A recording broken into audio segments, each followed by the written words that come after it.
Oya kọ́ tọ́ èsì yẹn. Sọ́ọ̀tì tọ́ èsì, sọ́ọ̀tì tọ́. All right, good people. It's a great privilege for us to be here, and this is one of the reasons why we are here. Mo fẹ́ kí gbogbo wa ká wo TV yẹn tó wà bíbá yìí. Sir, yes sir. Mo ti lo ẹ̀ sir. Mo ti lo ẹ̀ bíbá yìí sir. Yes sir. So this is one reason we are here, and we'll be brief so much. So this is the presentation of what the coded station is all about, sir. My name is Adeshola Adefisoye, and I'm the project consultant for this project.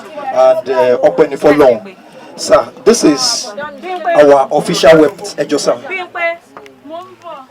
This is our official website, www.thecodestation.com, and we are also on Google Play Store.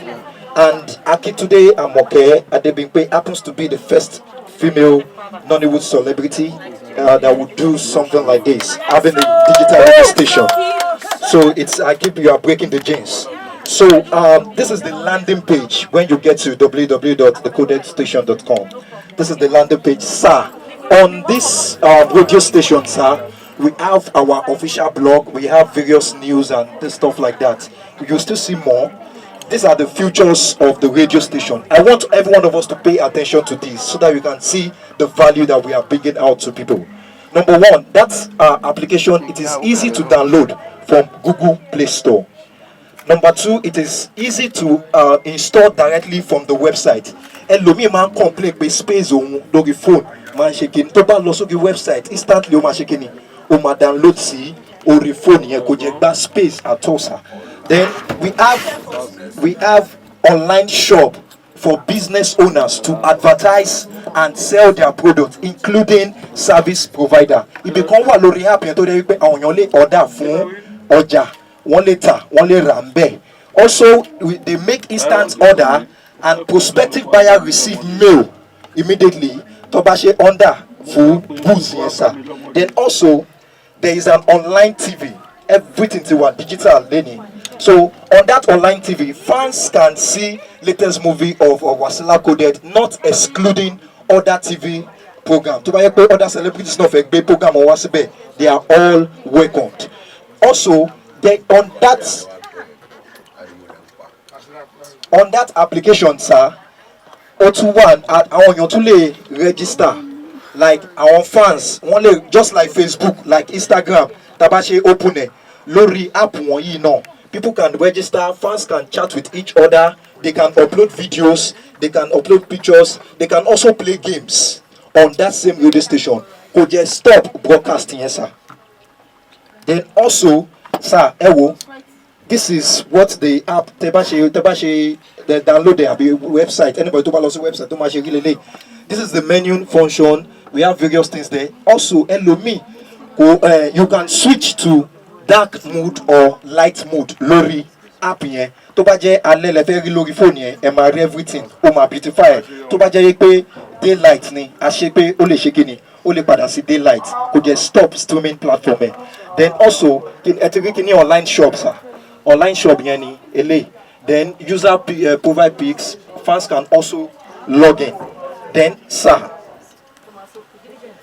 àwọn èèyàn lè rí various news like sports, various things. On your own interest. People can also advertise there. Then we are broadcasting offline and online 24 hours, sir.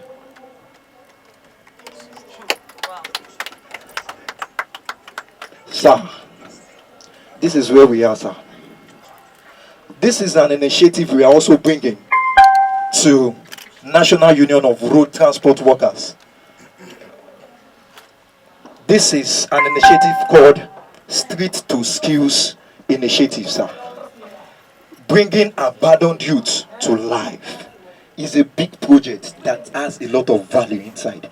I'm going to break it down, sir. I know you are much interested.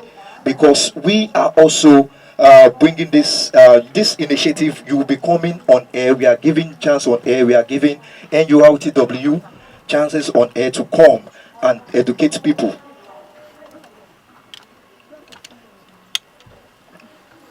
Thank you very much, sir. Then I want to quickly go to that project itself.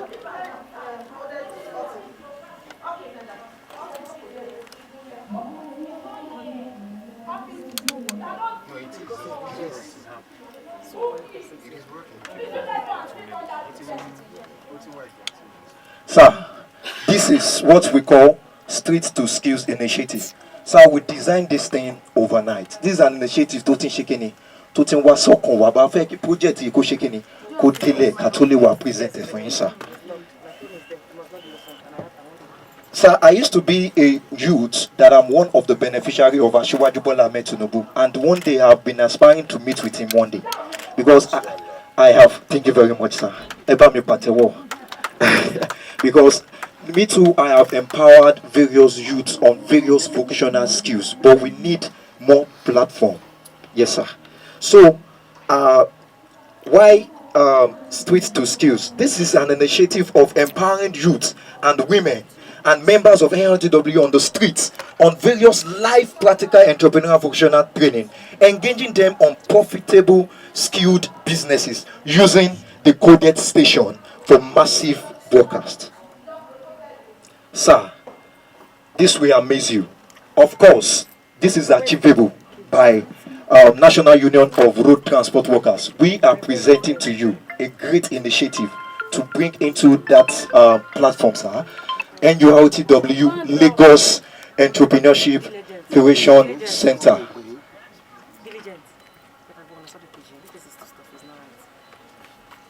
Sir, these are the things that will be in that Entrepreneurship Creation Center that we as Coded Station, we will be broadcasting it for you, sir. Connecting youth of NURTW together, bringing digital space on entrepreneurship development, massively infecting the 37 local governments in Lagos State. Street to Skills Initiative, sir. Digital skills on website development and app design, cryptocurrency. Instead, our boys were mashe yahoo kamashekini. Lori initiative láti Coded Station, amashekini ali train wọn lórí digital skills website, toyin ṣe cryptocurrency, toyin trade online without sachets.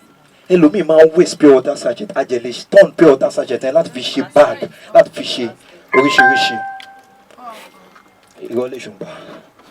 Sir, this is one of our team member. Sherry bag here. Láti sachet pure water ní sáwọ́ ni wọ́n ti ṣe láti sachet sherry butter bag. Ẹ wá wò sá.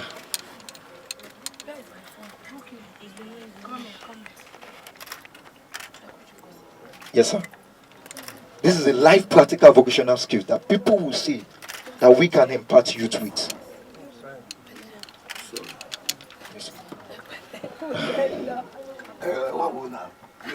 Chairman, please come with him. Yes, sir.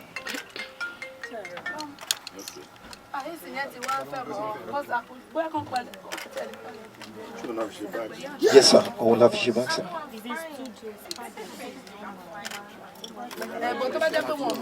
No, put that one on the wish. I will. Are you capturing what's happening? That is all. So,